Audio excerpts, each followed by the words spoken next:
inauguration. Thank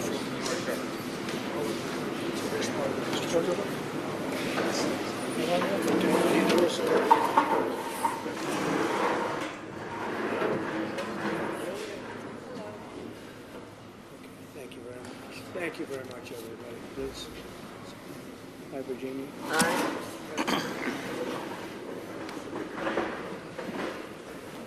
Well, thank you very much. It's a little cold outside, but you're getting used to the cold. And one of the things that are very important to me, and one of the reasons I'm happy that we won so convincingly, is to help North Carolina get fixed up. They supported us in record numbers, and I'm supporting them in record numbers too. And they had me set. I wanted to go to Los Angeles and see what was going on with California, why they aren't releasing the water. Millions and millions of gallons of water. They're sending it out to the Pacific. Someday somebody's going to explain that one. In the meantime, they have no water in Los Angeles where they had the problems. So we're going there. But I said, well, what about North Carolina? Well, you could do that. No, I can't. I said, we're stopping in North Carolina first, and then we're going to Los Angeles. And we just appreciate the outpouring of love that we've had here. Laura was, as you know, very instrumental in the campaign. And she lived here and is loved, and we appreciate it. And Michael Whatley has been incredible, wherever Michael is. Hello, Michael. Michael Whatley has been great, and your congressmen have been great. And what we thought we'd do is take a quick look around. First, we wanted to do this. I want to say that we're very disappointed in FEMA. Your new governor, it's not his fault. He's brand new to the whole situation. But we're going to work together with the governor. We're going to work together with the senators. But really, we're going to work a lot with your congressmen, especially the three that are in the area, and Michael Whatley. And I'd like to put Michael in charge of making sure everything goes well. And Franklin Graham has been unbelievable. We've made a big contribution to Franklin, and we'll continue to do so. But I've been hearing nothing but praise for the job that Samaritan's Purse has done with Franklin, and we appreciate it. Where is Franklin? He's around here someplace. And that good-looking guy, he's always been a good-looking guy. His father was a good-looking guy, too, I'll tell you. We loved his father, right? I saw his father in the latter years, and I said, well, he doesn't have long to go. He was having a hard time, and he lived about 3 or 4 years after that, right? He was they say it was good stock. He had the ultimate good stock. But I want to thank you, Franklin. You've been fantastic here, and everywhere he goes, he's always the first one I see. People don't realize it, how good it is. A lot of people, they go, well, maybe it's for the people that he's got, and you guys know because you're here, but the people that he's got have done amazing work. So I just want to thank everybody. We're going to get over and take a look. We'll say a few words. I do want to introduce some of the people that we have. And our First Lady, we'll start with our First Lady. She wanted to be here because of North Carolina, and then I said, well, you can do that, but you're going to have to come to California, too. And she said, that's okay. And we got to fix that one up, too. Do you ever see anything like that one? It's who would have thought that could have happened? So, Governor Josh Stein, thank you very much. We appreciate it.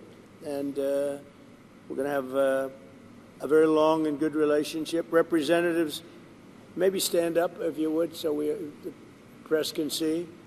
Representatives Chuck Edwards. Chuck, thank you. Thank you, Chuck. Tim Moore. Virginia, you know Virginia Fox, a legend. She is such a powerful woman. Pat Harrigan. Pat, thank you very much. Your Agriculture Commissioner, who I hear is excellent, Steve Troxler. Steve, thank you very much. Good job, Steve. You got plenty to do, right? More than you ever thought. North Carolina Speaker Dustin Hall. Thank you, Dustin. Thanks, Dustin. Very good. House Majority Leader Brendan Jones. Brendan, thank you very much. We're making progress, Brendan. State Representatives Dudley Green, Carl Gillespie. Thank you very much, fellas. Good. Good. Thank you very much. State Senators Kevin Corbin, Warren Daniel. Thank you. Thank you very much, Kevin, Warren. And County Commissioner Jennifer Best. Thank you, Jennifer. Thank you. So Hurricane Helene was one of the worst natural disasters in American history. It was far worse than it was even billed. I have never seen such water damage. It was largely water damage, wind damage, but water damage nobody's ever seen. I've been here, as you know, numerous times, but now I'm here in a position where we can do something, meaning I've been in office for 4 days, and I wanted to come sooner, but actually they had a little problem with getting logistically in here, but I would have been here even sooner. 104 North Carolinians have lost their lives. Is that now a fairly firm number, or are they still finding people? You know, what do you think? They're still finding people? Pretty much okay?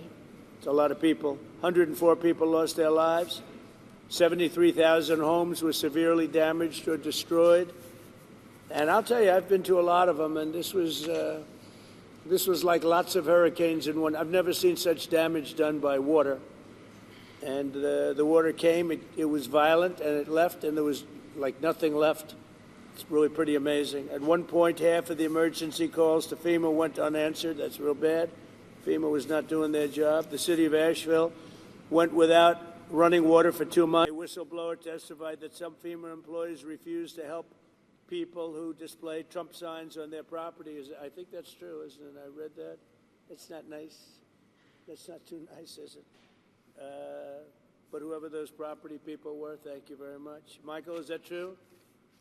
That's not good, huh? About the property owners you put a Trump sign on and they wouldn't help? FEMA. Earlier this year, FEMA kicked 2,000 North Carolinians out of their temporary housing into below freezing temperatures. What was that all about? You know about that? What happened? Tell me.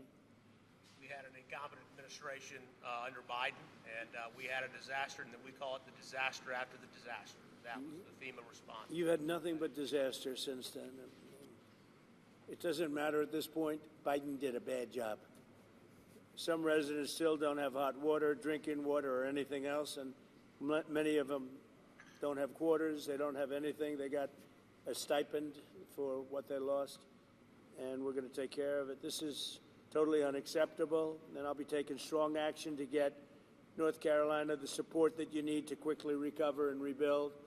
We're working on it very hard, and I think if Michael Whatley does half as good a job for North Carolina as he did for my campaign, we'll be very happy. Him and Laura were a very powerful team. So you think you can handle it, Michael? I don't know. I'm not sure, Michael. I think this is maybe in many ways easier, okay? Maybe easier. But you're going to lead the team. Do you want to say who the congressmen are that you want to appoint? Do you want to introduce them? We have Virginia Fox, Chuck Edwards, and Tim Moore, whose districts encompass the area. And they are the districts that were most severely impacted, right? You were affected then, Virginia? Yes, lost my own driveway. Really? No.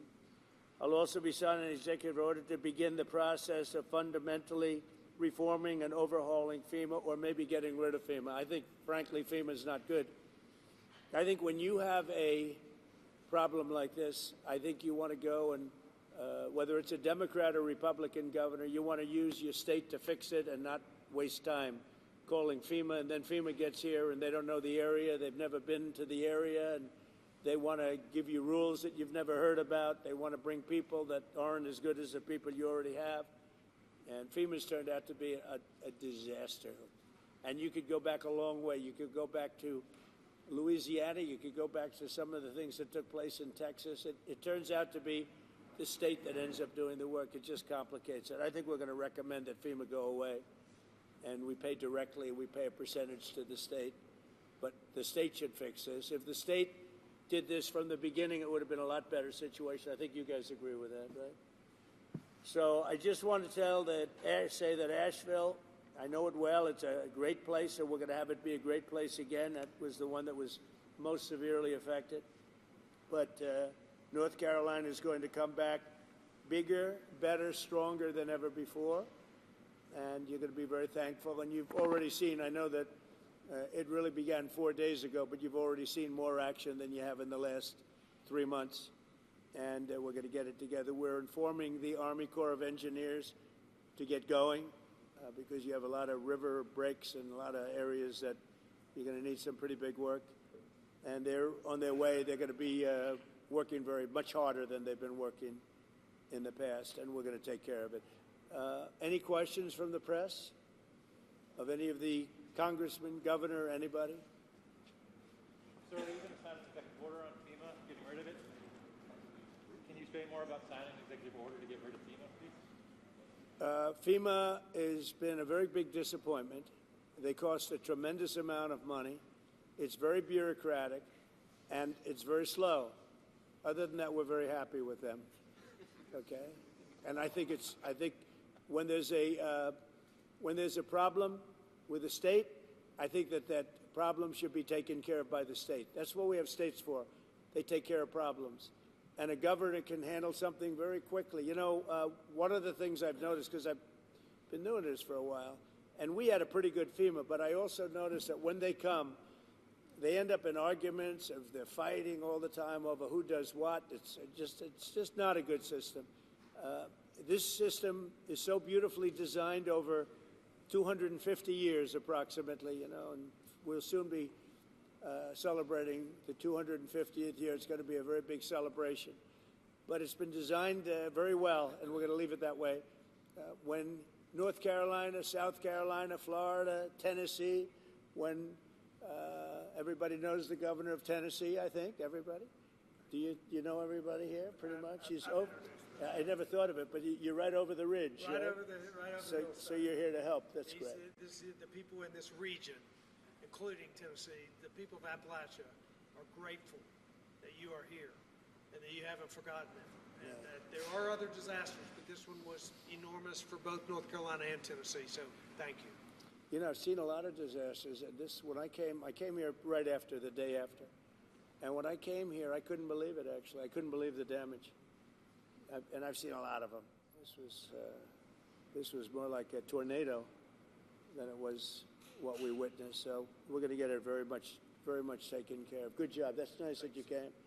And so you call it you're right over the ridge, right, Tennessee? Over the ridge, yes. I like Tennessee, too.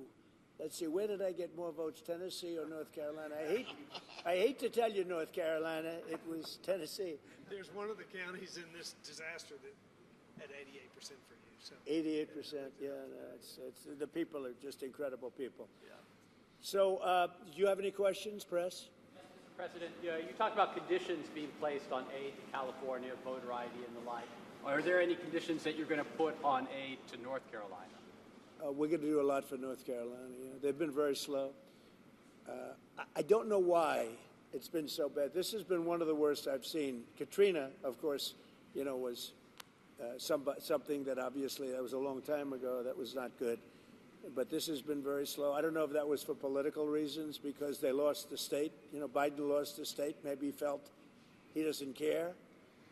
Maybe there were other reasons. I don't know. But this has been very slow. By any standard, this has been very slow. And we're gonna make up for lost time. No conditions. You're going to push for aid. Well, in California, I have a condition. In California, we want them to have voter ID so the people have a voice, because right now the people don't have a voice because you don't know who's voting, and it's very corrupt. And we also want them to release the water. If they released the water, they wouldn't have had a problem. If they released the water when I told them to, because I told them to do it 7 years ago, if they would have done it, you wouldn't have had the problem that you had. You might not have even had a fire. So, but here I don't have that. It's a different thing. You got hit by a storm.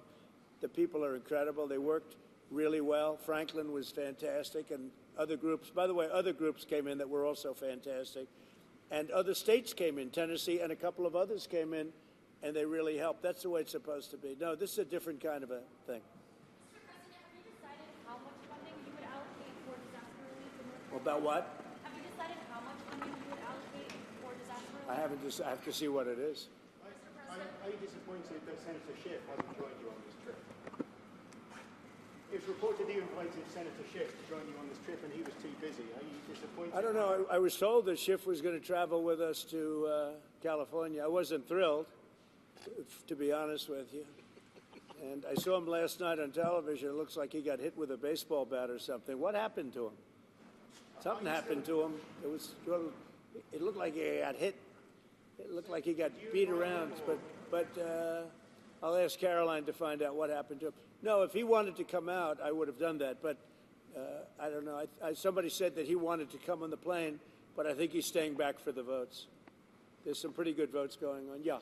President, what is your timeline for getting rid of FEMA? For this one? For this one? You just talked about possibly getting rid of FEMA. What timeline are you looking at, and how would you do that? Well, we're looking here. Here you're talking about. To start, we're going to start immediately timeline. And to finish, it's going to be a period of time. You know, people are also rebuilding their houses. How long does it take to build a house, right? It takes some time.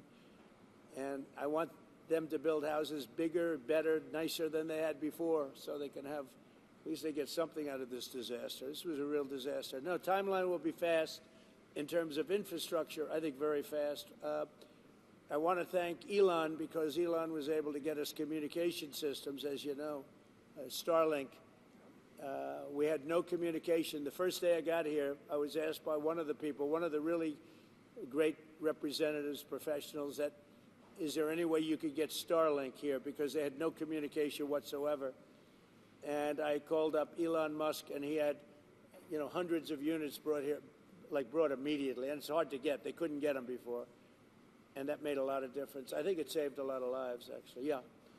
Infrastructure-wise, we'll do it quickly. Sir, can you just talk about how long you think it might take to get rid of FEMA? What's the timeline on that? If you're going to roll it back?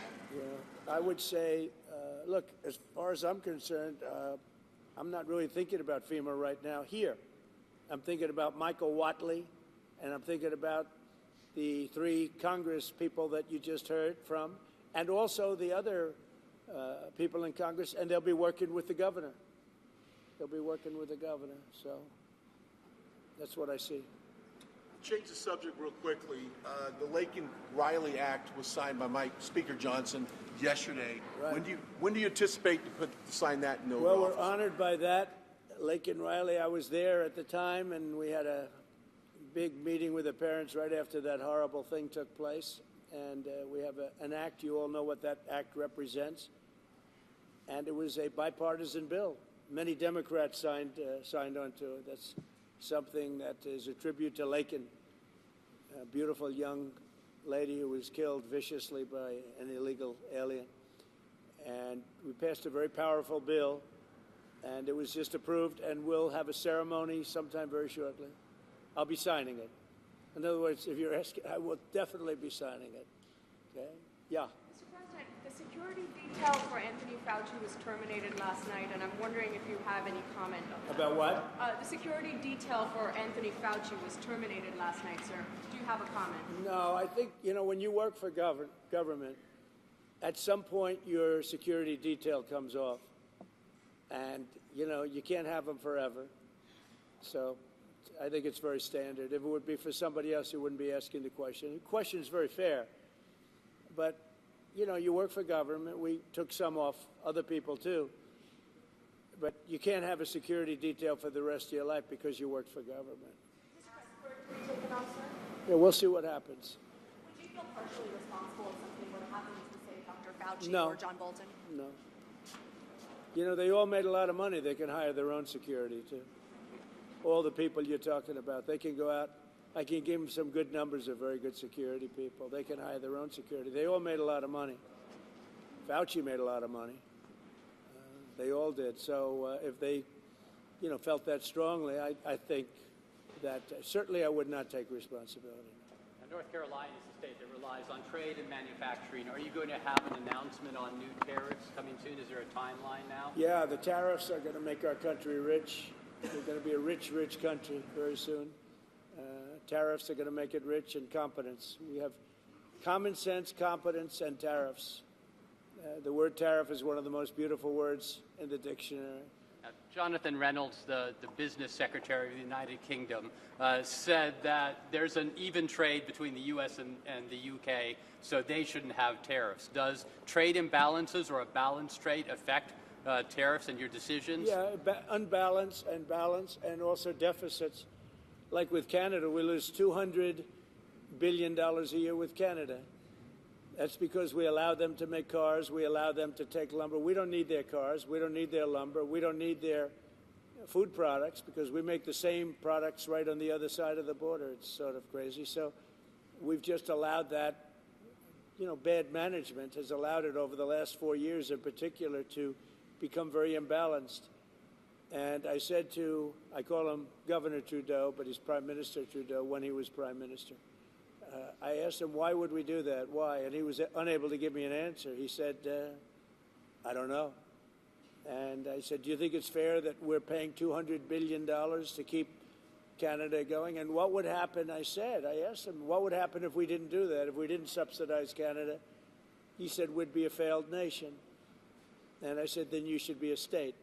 Because why are we paying all of that money to Canada when, we could use it ourselves, right? So we take care of their military. We're going to order about 40 Coast Guard big icebreakers, big ones. And all of a sudden, Canada wants a piece of the deal. They say, why are we doing that? I mean, I like doing that if they're a state, but I don't like doing that if they're a nation. Also, they've been very nasty to us on trade. Historically, Canada has been very, very bad to us, very unfair to us on trade. So we'll see how it all works out. I would love to see Canada be the 51st state. The Canadian citizens, if that happened, would get a very big tax cut, tremendous tax cut, because they're very highly taxed. And you wouldn't have to worry about military. You wouldn't have to worry about many of the things. You'd have better health coverage. You'd have much better health coverage. So I think the people of Canada would like it, if it's explained. But just to start off, they'd have a massive tax cut, and they'd have a lot more business because then we'd let business go to Canada routinely, and there'd be no tariffs. If we did that, there'd be no tariffs. The United Kingdom might be in a better spot then. Reverend Franklin Graham has been a great asset to the state.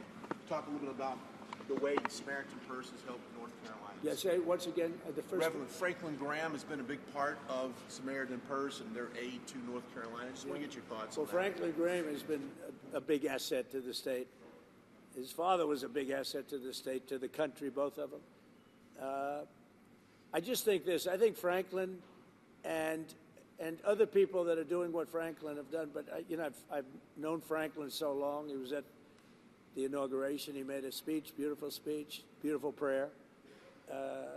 He does a great job. And we made a big donation, and it was money well spent. Sometimes you make donations, it's not well spent. He's done a great job here. He's done a really great job. So I want to thank you. We're going to the site now, and one of the sites, and I think for those that haven't seen it, you won't even believe it. But not enough work was done. We'll get it done fast. And I can speak for the Republican congressman. We're going to knock it out, right? We're going to knock it out. And I think we take it very personally because North Carolina was very unfairly treated. Very, very unfairly treated. And it was obvious. It was too obvious. And we're going to make up for lost time. So thank you to the people of North Carolina. Thank you, everybody.